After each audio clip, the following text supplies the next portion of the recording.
बिस्मिल्लाहिर्रहमानिर्रहीम। सर जी कोई सवाल पूछना है तो प्लीज पूछिए। अगर कोई सवाल पूछना चाहते हैं तो मैं हाजिर हूँ। चैप्टर नंबर 1 ऑलमोस्ट पूरा करवा दिया है। कोई सवाल पूछना चाहते हैं तो पूछ लीजिए।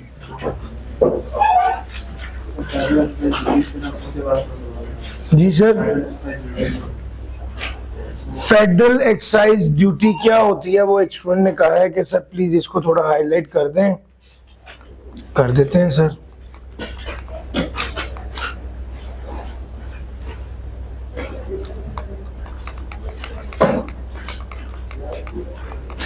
सर इनडायरेक्ट टैक्स में पहला था कस्टम ड्यूटी और दूसरा था फेडरल एक्साइज ड्यूटी। और मैंने ये कहा था कि फेडरल एक्साइज ड्यूटी एक टैक्स है जो लिमिटेड नंबर ऑफ गुड्स या सर्विसेज पर लगता है। पहली लाइन ये। दूसरे नंबर पे आपको कहा था कि ये जो फेडरल एक्साइज ड्यूटी है ये किन आइटम्स पे लगती? सिगरेट पे, तंबाकू पे, सीमेंट पे, व्हाइट क्रिस्टलाइन शुगर पे, इस तरह की चीजें हैं। सर्विसेज की बात करूं तो फ्रेंचाइज सर्विसेज है, बैंकिंग सर्विसेज, इन गिनती की आइटम्स हैं। मैंने कहा था तकरीबन 16 आइटम्स हैं, उस पर लगता है ये। दूसरी बात ये है कि ये किस तरह लगता है, किस तरीके कार से लगता है।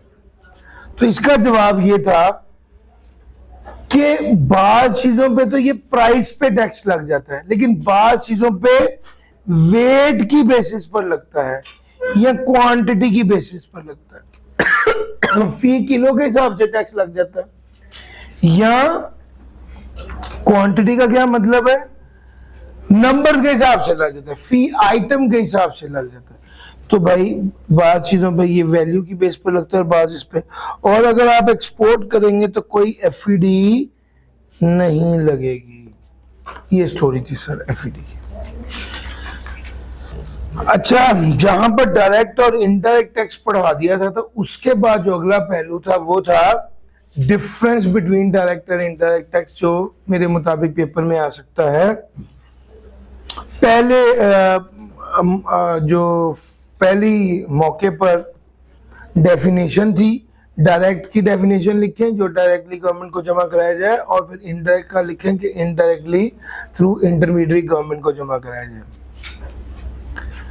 एग्जाम्पल की बात करूं तो डायरेक्ट टैक्स में income tax, wealth tax, corporate tax और कैपिटल वैल्यू टैक्स भी लिख सकते हैं, हालांकि वो। जबकि इनडायरेक्ट टैक्स में custom duty, federal excise duty, sales tax etcetera. तीसरे नंबर पे economy of collection. Direct tax जो होते हैं वो कॉस्ट इफेक्टिव होते हैं, जो कि डायरेक्ट इंटरेक्शन होता है एफपीआर का और टैक्स पेयर का। जबकि इनडायरेक्ट टैक्स में मल्टीपल लेयर्स इन्वॉल्व होती हैं, जिस वजह से ये कलेक्शन को कॉम्प्लेक्स कर देता है, leading to expense, leading to more expense. Tax evasion की अगर हम बात करें तो direct tax are prone. Prone किसको कहते हैं? इसको कह लीजिए ज्यादा प्रोन टू एवेजन है, ज्यादा चांसेस हैं कि वहां पर टैक्स चोरी किया जाए due to the challenge of tracking individual income, चूंकि इनकम को ट्रैक करने के चैलेंजेस होते हैं। लेकिन इनडायरेक्ट टैक्स में इसको टैक्स चोरी करना जो है वो मुश्किल होता है, क्योंकि ट्रांजैक्शंस के अंदर ही टैक्स शामिल होता है। इनकम टैक्स में ट्रांजैक्शन के अंदर टैक्स शामिल नहीं होता, वो तो आपको अलहदा से अदा करना होता है। इन्फ्लेशन की बात करूं तो डायरेक्ट टैक्स पे कोई डायरेक्ट इन्फ्लेशन का इफेक्ट नहीं होता, लेकिन इनडायरेक्ट टैक्स जो है उसमें इन्फ्लेशन का इफेक्ट होता है। सर जी डायरेक्ट टैक्स है और इनडायरेक्ट टैक्स है, दोनों आपके साथ डिस्कस कर लिए। एक बार प्लीज इसको भी रीड कर लीजिए, फिर आगे चलता हूं। नहीं सर जी, अगर ये आपने डायरेक्ट इनडायरेक्ट टैक्स के डिफरेंस देख लिए तो अब जो अगला टास्क है उस पर आ जाते हैं, और वो है history of taxation in Pakistan. History of taxation in Pakistan. Pakistan में टैक्स की क्या हिस्ट्री है, कैसे पाकिस्तान में टैक्स आया और चलता रहा। असल में यहां पर सबसे पहले तो मुगल होते थे। जब मुगल थे तो जाहिरन तो इस्लामी हुकूमत थी, उस पर टैक्स का कोई सीन नहीं था, वहां पर ज़कात चलती थी। फिर उसके बाद 17वीं सेंचुरी में वो आ गए, गोरे आ गए, अंग्रेज आ गए, उन्होंने टेक ओवर कर लिया और चलता रहा निजाम। उन्होंने इस इलाके पर को बहुत ज्यादा तवज्जो देके को बहुत डेवलपमेंट वाला काम भी उस तरह से नहीं किया। 1857 में जाकर उन्होंने कहा, 1857 में असल में हुई थी जंग आज़ादी, जब ये सब लोग मुसलमान लोग इकट्ठे हुए और बल्कि हिंदू भी इकट्ठे हो गए थे साथ, और उन्होंने कहा कि हमें एक अलग मुल्क चाहिए। वो जो जंग आज़ादी हुई थी ना, इंडिपेंडेंस वॉर, उसको कवर करने के लिए इन्होंने पहली बार टैक्स लगाया था 1860 में। पहली बार कानून बना था, बहुत अच्छा कानून नहीं था और ये लेकिन एक फर्स्ट फॉर्मल इनकम टैक्स का कानून था। 1860 में लगाया और 1865 में क्या हो गया, मनसूख हो गया, रिपील हो गया, खत्म हो गया। फिर उसके बाद ऑनवर्ड्स 1886 में इन्होंने इनकम टैक्स एक्ट फिर कानून बनाया जो पहले से बेहतर कानून था, और इस कानून के तहत किस पे टैक्स लगता था, सिर्फ ट्रेडर पर, और वो भी पूरे इलाके के नहीं, खास बड़े बड़े प्रोविंसेस के ट्रेडर्स पे टैक्स लगता था। वो इनकम टैक्स एक्ट 1886 था। उस वक्त मैन्युफैक्चरर पे टैक्स नहीं लगता था, उस वक्त नौकरी करने वाले पे टैक्स नहीं लगता था, सिर्फ ट्रेडर पे टैक्स लगता था 1886। 1914 से 1918 में हुई है पहली जंग अजीम, वर्ल्ड वॉर 1। 1917 में इस जंग के दौरान ही, चूंकि ये लोग भी इन्वॉल्व थे जो इस मुल्क को चला रहे थे, जो इस मुल्क को रूल कर रहे थे, उन लोगों ने मजीद टैक्स लगाया, लेकिन सिर्फ बड़े अमीर लोगों पर। वो वाला बंदा जिसकी इनकम 50,000 से ऊपर है, 1917 का 50,000 आज का कम से कम 5 करोड़। तो जिसकी इतनी ज्यादा इनकम है उस पर सिर्फ टैक्स लगाया, या कंपनीज पे टैक्स लगाया, और कंपनीज में भी सिर्फ जिनके पास अनडिस्ट्रीब्यूटेड प्रॉफिट्स है उस पर टैक्स लगाया। 1918 में वॉर टाइम अमेंडमेंट्स आ गई, जंग की वजह से जो तरमीम की गई कानून में। 1920 में 1917 वाले कानून में तरमीम आ गई, और 1922 में अल्टीमेटली फिर क्या हुआ, 1886 का कानून प्लस 1917 का कानून प्लस 1918 का कानून प्लस 1918 ये सब प्लस 1920 की तरमीम, इस सब को करने पर, इस सब को इकट्ठा करके एक कानून बनाया गया जिसका नाम था इनकम टैक्स एक्ट 1922। ये बहुत अच्छा कानून था। कोई कानून कितना अच्छा होता है कैसे पता चलता है, ये पता चलता है उस कानून कितना अरसा वो चलता रहा। क्योंकि जब आप कोई कानून बनाते हैं ना, तो कानून आउटडेट हो जाता है, डेवलपमेंट्स आ जाती हैं, वो कानून फिर एप्लीकेबल नहीं रहता। अभी अगर कोई बंदा बिटकॉइन से कोई पैसा कमा रहा है, उसके बारे में कोई वाज़ेह कानून मौजूद नहीं है। क्यों? क्योंकि ये नई एडवांसमेंट है। आपका जो पुराना कानून है वो उस पर अप्लाई नहीं होता। आप मेरा पॉइंट पिक करें, पर 1922 का कानून एक अच्छा कानून था जो कब तक लागू रहा। 1947 में पाकिस्तान बन के लैदा हो गया, तो इन्होंने कुछ भी नहीं किया, 1922 के कानून को पकड़ा और उसके ऊपर बिस्मिल्लाह लिख दिया, जो कि वो कानून जो है वो गोरों ने बनाया हुआ था। ये पाकिस्तानी ने बनाया, ने कहा मुसलमान है, उसके ऊपर बिस्मिल्लाह लिखा को वन ऑफ प्रोविजन को अमेंड किया और एज इट इज चेंज किया। 1947 से लेकर 1979 तक 57, 67, 77, 32 साल तक वो ही पुराना कानून चला जो गोरों का था। और 1979 में ज़ियाउल हक के दौर में पहली बार कानून बना जो इनकम टैक्स ऑर्डिनेंस 1979 बना। पाकिस्तान ने पहला कानून पाकिस्तान बनने के 32 साल बाद बनाया। और फिर ये वाला कानून जो ज़ियाउल हक के दौर में बना था, ये भी 23 साल तक चलता रहा। और परवेज मुशर्रफ के दौर में 2023 में 23 साल के बाद 2001 में ये कानून बना। ये इनकम टैक्स ऑर्डिनेंस 2001 था और ये आज तक चल रहा है। अब मेरा आपसे सवाल है, आपका इनकम टैक्स का कानून कौन सा है? Income tax ordinance 2001। तो वो तो 24 साल पुराना कैसे चल सकता है? 24 साल पहले की इनकम, 24 साल पहले 6 लाख बहुत बड़ी इनकम थी।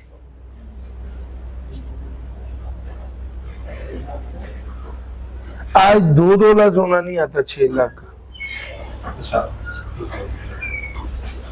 24 साल पहले 3000 रुपए तोला सोना था। ठीक हो गया सर? तो भाई ये तो बहुत बड़ा चेंज है। मैंने मिसाल के तौर पे 3 लाख का है, प्रिसाइजली तकरीबन 3,40,000 रुपए तोले का रेट है। ठीक हो गया? और 24 साल पहले 3000 था, तो ये तो आप समझ लो ना कि 3,30,000, ये 1% बना। तो कितनी ज्यादा इन्फ्लेशन आ गई, कितने ज्यादा। तो भाई वो वाला कानून अब तक कैसे एप्लीकेबल रह सकता है? मेरा सवाल समझ आया है? इसका जवाब ये है कि भाई हर साल ये अपडेट होता है, अमेंड होता है, तरमीम की जाती है। कैसे की जाती है? इसकी स्टोरी मैंने आपको सुनाई थी। क्या स्टोरी थी? हर साल जून के महीने में क्या आता है? फाइनेंस बिल पेश होता है। फाइनेंस बिल अप्रूव हो जाता है तो क्या होता है? फाइनेंस एक्ट बन जाता है। उस फाइनेंस एक्ट के जरिए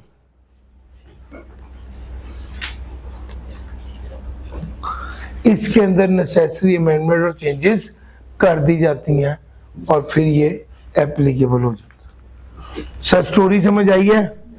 आपके पास 3 मिनट है तसल्ली से इसको पढ़ लें, फिर आप सर जी बात क्या ये याद करना है? आज तक पेपर में तो नहीं आया, लेकिन इसको याद करना मुश्किल नहीं अगर आप डेट से याद करेंगे। 1857 में जंग आज़ादी हुई।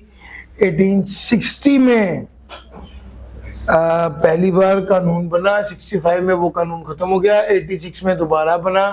1917 में सुपर टैक्स आ गया। 1918 में वॉर टाइम अमेंडमेंट आई। 1920 में सुपर टैक्स में मॉडिफिकेशन हुई। 1922 में कंबाइन करके एक टैक्स एक्ट बना दिया गया। 47 में पाकिस्तान आजाद हुआ।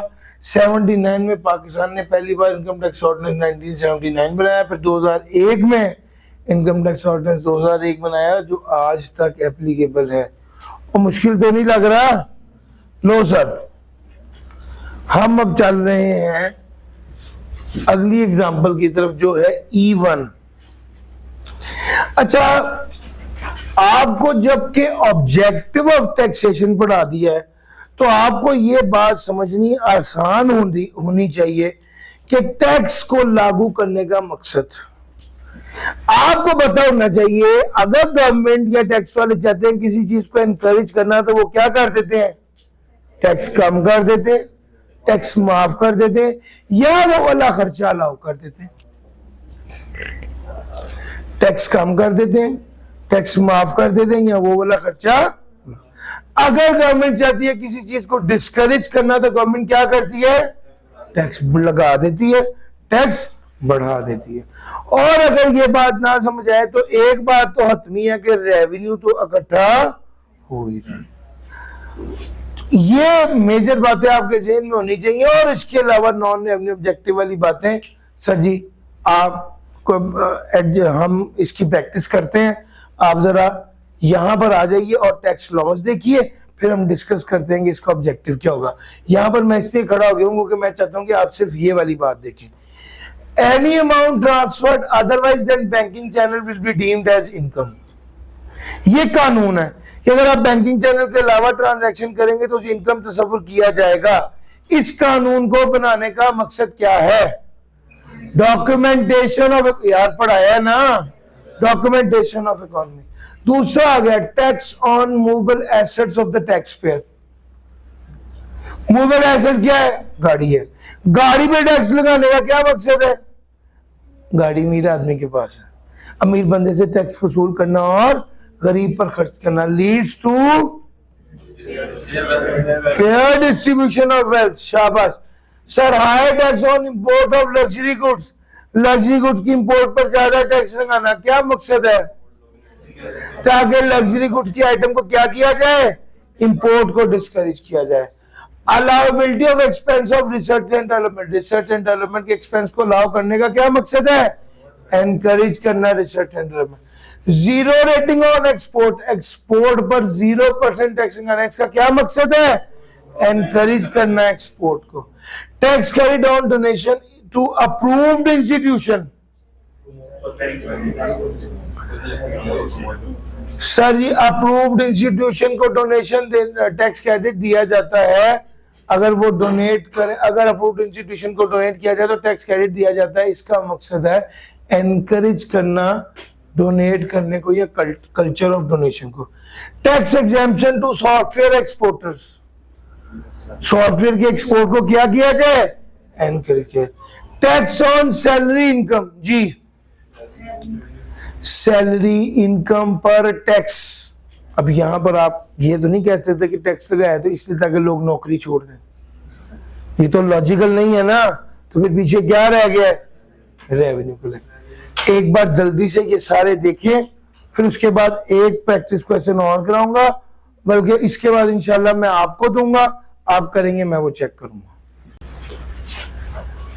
अगर आपने ये अच्छे से देख लिया है एग्जाम्पल तो अभी इसको अप्लाई कर देते हैं। पास पेपर पे आ जाइए, पास पेपर क्वेश्चन नंबर 6, पास पेपर क्वेश्चन नंबर 6 का पार्ट बी जल्दी से अभी करेंगे। रजिस्टर निकाल लें और ये सारे अभी करें, अभी। जी सर जी, क्या सब लोगों ने कर लिया? अच्छा जी, high tax rate on high income, ज्यादा इनकम कमाने वाले पे ज्यादा टैक्स। जी फेयर डिस्ट्रीब्यूशन ऑफ वेल्थ, शाबाश, जिसने ये लिखा उसने ठीक लिखा। High taxes on import of luxury goods, discourage import of luxury goods. Discourage import की कहा जाए वो भी गलत है, डिस्करेज लग्जरी गुड्स कहा जाए वो भी गलत है। लग्जरी गुड्स की इंपोर्ट को डिस्करेज करना है। Tax carried on donation to approved institutions, to promote culture of donation to approve. यहां पर यह चीज बड़ी इंपॉर्टेंट थी कि आप ये साल लिखेंगे, आपको टैक्स क्रेडिट सिर्फ तब मिलेगा जब अप्रूव्ड इंस्टीट्यूशन को डोनेट करेंगे। तो अगर आपने सिर्फ ये लिखा है टू प्रमोट डोनेशन तो ये ठीक नहीं है, इसके आधे नंबर मिलेंगे। आपको लिखना चाहिए था to promote donation to approved institution, ये चीज जरूरी है, कोड हो रहा ना। Creation of tax free zone, जी सर जी डेवलपमेंट है। Creation of tax free zone का क्या मतलब है, डेवलपमेंट ऑफ इकोनॉमी है इसका objective. Under developed area develop होता है, सबसे पहली डेवलपमेंट में क्या पॉइंट बताया था, कि टैक्स इंसेंटिव दिए जाते हैं बिजनेसमैन को ताकि वो डेवलपमेंट, यार बताया ना सर। आगे, tax on income of individual and companies, जी शाबाश, यहां पर रेवेन्यू के अलावा और कुछ नहीं बनता। Tax on transaction not made through normal banking channel, जी शाबाश, documentation of economy. Zero rating under sales tax, sir zero rating export में होती है, नहीं एक्सपोर्ट को, यार मुश्किल तो नहीं लग रहा। लो सर, कोई एक बच्चा जिसको किसी एक पॉइंट में प्रॉब्लम हो प्लीज हाथ खड़ा करें। जी सेकंड वाले में हम ये भी लिख सकते हैं टू प्रमोट लोकल इंडस्ट्री। हाँ, अब ये बड़ा अच्छा सवाल है इनका, बल्कि अक्सर बच्चे ये लिख देते हैं। High tax on import of luxury goods का मतलब है टू प्रमोट लोकल इंडस्ट्री। हमें इस सवाल में कहीं पर भी ये आइडिया नहीं हो रहा कि ये वाली आइटम जो लग्जरी आइटम है जिसको इंपोर्ट कर रहे हैं ये लोकल इंडस्ट्री में बन रही है। अगर ये वाली बात हमें इस सवाल में नहीं पता चल रही तो फिर हमारा ये जवाब ठीक। हाँ, अगर वो कहते हैं ऑलरेडी मैन्युफैक्चर्ड इन पाकिस्तान, या एक आइटम जो पाकिस्तान की मशहूर है वो बाहर से इंपोर्ट की जा रही है, तो आप कहीं लोकल इंडस्ट्री को प्रमोट करना। लेकिन इस सवाल के जवाब में अगर आप लिखेंगे तो वो गलत होगा। ठीक हो गया सर? जी जी please. Improve balance of trade वाली बात इसके साथ लिख दें। ये वाली बात तो लाजमी लिखेंगे कि आप डिस्करेज करेंगे लग्जरी गुड की इंपोर्ट को, और उसके साथ लिख दें and to improve balance of trade, तो वो ठीक होगा। जी चलो आगे। अच्छा जी, अब आगे अगला पॉइंट 9, क्वेश्चन नंबर 9। ये भी अभी आपने खुद करना है, ये भी अभी आपने खुद करना है। मैं अभी क्लास में चेक करता हूं सर। इसे तकरीबन 8-9 मिनट का टाइम मैंने आपको दे दिया है ताकि आप अपना ध्यान से सोचकर इसका आंसर ड्राफ्ट कर लें। असल में होता यह है कि एक तरीका यह है कि मैं आपको साथ में मैंने एग्जांपल कराई है, मैंने आपको एक्सप्लेन कर दिया। इसमें लर्निंग का लेवल और होता है क्योंकि इसमें आपने नहीं सोचा, सिर्फ आपने ये देखा कि सर कैसे सोच रहे हैं और कैसे बता रहे हैं। बट उसके बाद जब मैंने पास पेपर कराए तो मैं एक्चुअली चाहता हूं कि आप सोचें, आपकी खोपड़ी काम करे, आपका दिमाग काम करे, आप सोचें। तो बेसिकली डिस्कस तो मैं अब भी कर रहा हूं, तो मैं पहले ही कर देता सर, मैं पहले कर देता तो आप ना सोचते। या मेरा पॉइंट पिक करें, मैं चाहता हूं कि आप सोचें, ये इंपॉर्टेंट है। Sir high tax rate on import of goods, जी to promote the local industry, और कोई जवाब? To discourage import of luxury goods, ये लिखूं? To promote the local industry, और क्या हो सकता है? सर यहां पर ये कहां पर लिखा हुआ है कि आप जिस गुड को इंपोर्ट कर रहे हैं वो पाकिस्तान में बन रही है? तो ये वाला जवाब तो ठीक नहीं है। To discourage import of luxury goods, क्या ये लिखना चाहिए? लग्जरी की बात हुई है तो ये वाला जवाब भी दुरुस्त नहीं।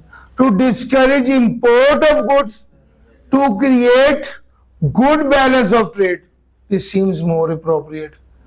अब यहां पर आप लोगों ने खुद इंडिविजुअली चेक कर लें कि आप जो है, मैं बोल रहा हूं, जो जो बच्चे गलत किया है वो भी बोला है और जो ठीक है उसको नोट करें।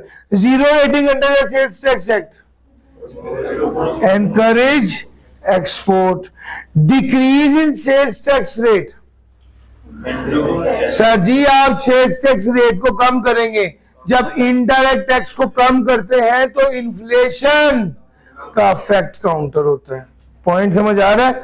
तो इसका जवाब होना चाहिए to counter the effect of inflation. Tax on cash deposit and withdrawal by non filer, फिर वही बात है, कैश अगर नॉन फाइलर विड्रॉ या डिपॉजिट करेगा तो उस पर क्या हो जाएगा? टैक्स लगेगा। Cash deposit and withdrawn by non filer, ji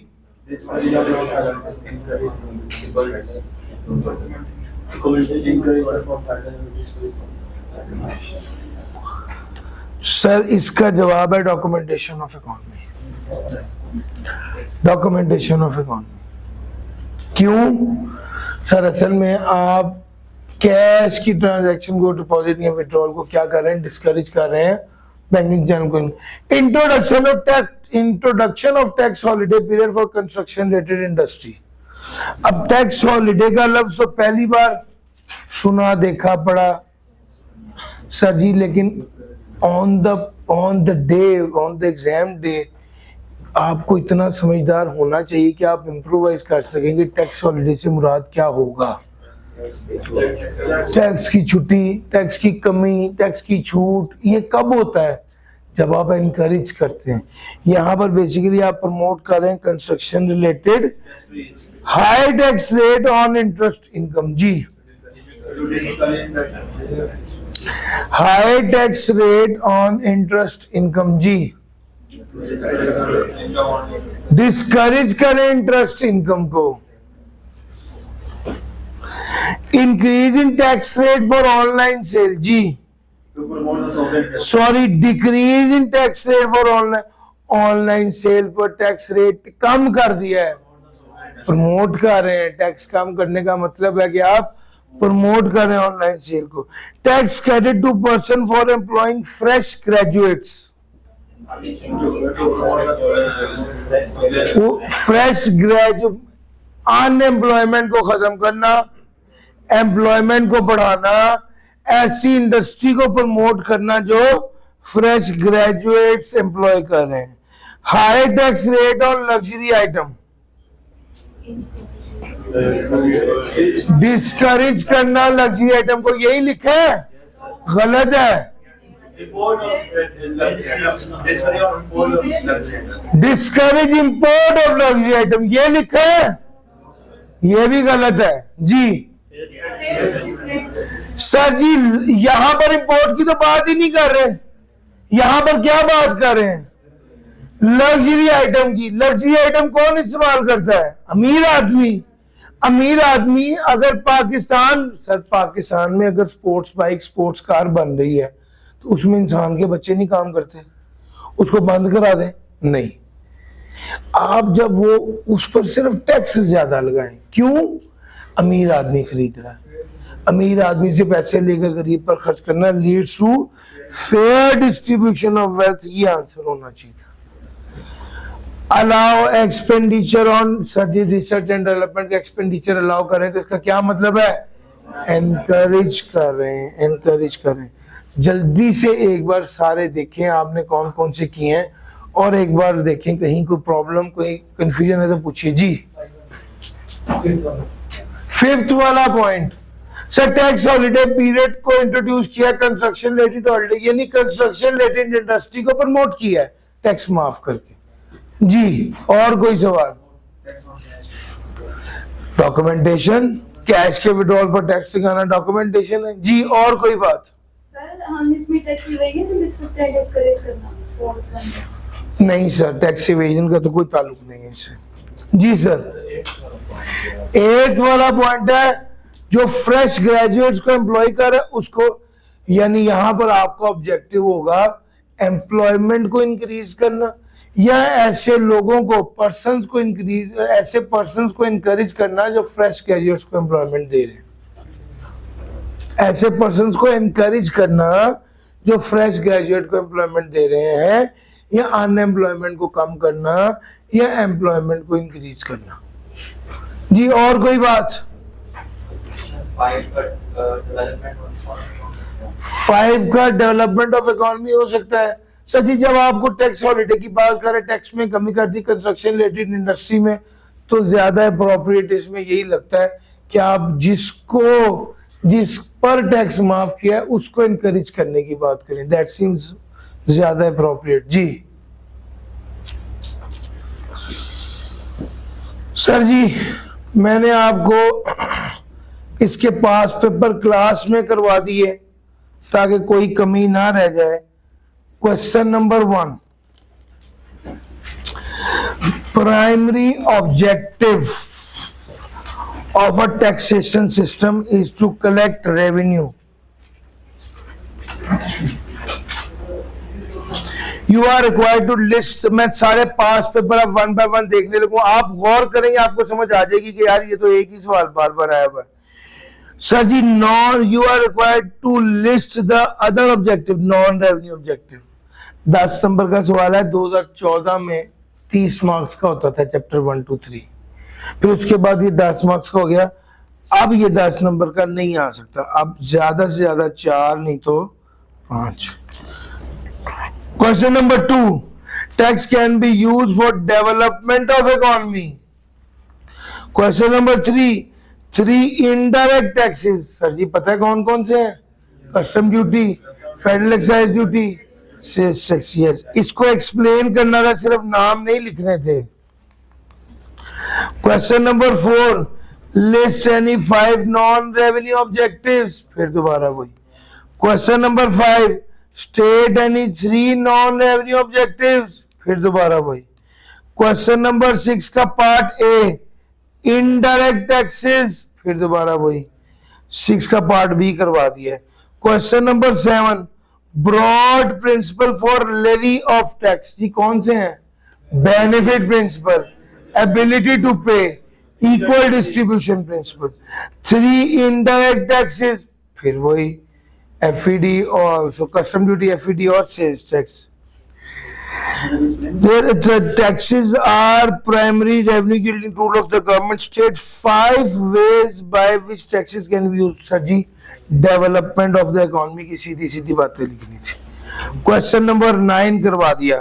question number 10, 4 non revenue objectives. फिर दोबारा वही। क्वेश्चन नंबर 10 का B, principle of sound taxation system. कौन कौन से थे? Administrative feasibility.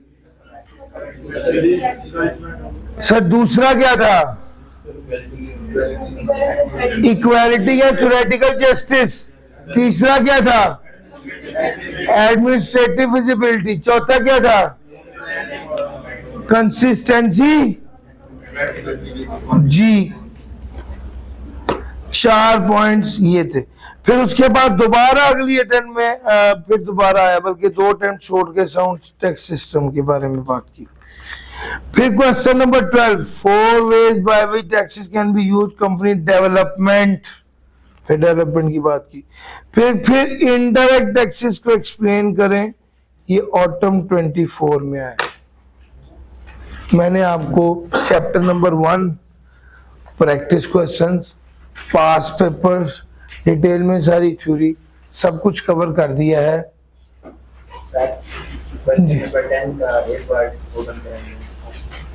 क्वेश्चन नंबर 10 का ए पार्ट। जी सर ये 4 नॉन रेवेन्यू ऑब्जेक्टिव ये जो कह रहा है ना, हाँ जी, वो वाले लिखे जो टैक्स लागू करने से होते हैं या जो टैक्स की छूट देने से होते हैं? State any 4 non revenue objective which the government achieves by imposing taxation. आप टैक्स को इम्पोज करते हैं तो उससे क्या नॉन रेवेन्यू ऑब्जेक्टिव्स अटेन कर पाते हैं? टैक्स की छूट दे करते हैं, कुछ हैं कि टैक्स लागू करते हैं। अच्छा, ये इन्होंने अच्छी बात की है कि एक तरफ बाज़-औक़ात वो कहता है कि टैक्स लागू करके क्या फायदा हासिल करना है, कुछ केसेस में कहते हैं कि टैक्स छूट करके। यहां पर उसने खास तौर पे इम्पोज करने की बात की है, तो यहां पर तो टैक्स लागू करने की बात करेगा। जैसे कि आपने लग्जरी आइटम इंपोर्ट करनी है तो टैक्स लागू करेंगे, अपनी इंडस्ट्री को प्रोटेक्ट करना है तो टैक्स लागू करेंगे। तो ये वाली बात इम्पोजिंग टैक्स में हतमन ये वाली बात आनी थी। इसमें आपके पास खुली ऑप्शन नहीं थी, सिर्फ वो वाले लिखने थे जिसमें आपको टैक्स इम्पोज करना था। राइटली इन्होंने बताया जी। और कोई बात?